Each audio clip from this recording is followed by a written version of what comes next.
مريحه نفسها. شفتي جابوا عربيه عامله ازاي، شفتي معاهم قد ايه، شفتي ابنها بقى عامل ازاي، شفتي ده حتى بيحسدوا في الحاجات العاديه. وتلاقي دلوقتي الحسد بقى بشكل كبير جدا، والناس زمان ما كانتش بتبقى خايفه قوي كده.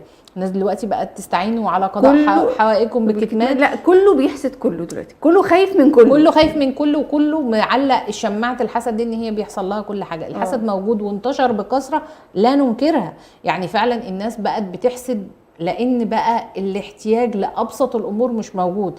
بالتالي ده انا بحسد اللي النور ما اتقطعش عنده، ده انا بحسد اللي عيالها مدخلاهم مدارس كويسه، ده انا وغصب عنها. وتلاقي وبقت كافه المستويات يا جماعه، بقت القليله والكبيره.